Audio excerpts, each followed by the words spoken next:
சரி, அப்புறம் கடைசியாக பார்த்துக்கலாம். ஆடியோவில் இருக்கா இல்லை இதுலேயே பேசலாமா?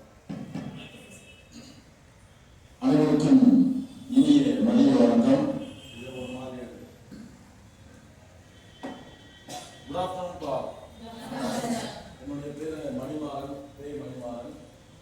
நான் வந்து இப்போ தற்போது ஆம்பூர் போக்குவரத்து காவல் ஆய்வாளர்.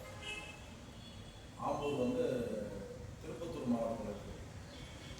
இப்போ வந்து சமீபமாக இது வந்து பிப்ரவரி 4 ஒரு முக்கிய தினமாக இருக்கு. அதாவது ஒவ்வொரு நாளும் ஒவ்வொரு சிறப்பு இருக்கு. பிப்ரவரி 4 போது இன்னைக்கு நீங்களாம் எக்ஸாம் ப்ரிப்பரேஷன் இருக்கிறீங்க. கரண்ட் அஃபேர்ஸில் கரண்ட் மாதிரி இருக்கும். கரண்ட்னா என்ன? தொட்டா சாகு.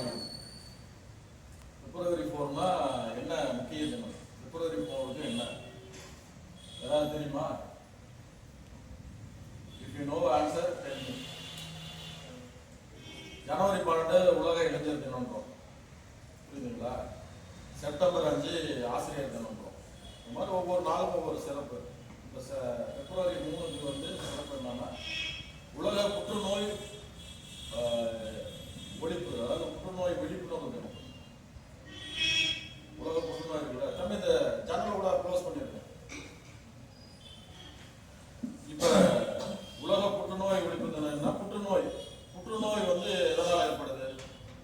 புற்றுநோய் வந்து இயற்கையாகவும் வருது, செயற்கையாகவும் வருது. புற்றுநோயை பற்றி படிக்கிற படிப்புக்கு என்ன பேரு? What is study of cancer? Study of cancer is called, very good, clap பண்ணுங்க. Study of cancer is called oncology. Onca அப்படிங்கிற லத்தீன் வேர்டுக்கு வந்து நண்டுன்னு அர்த்தம். நண்டு வந்து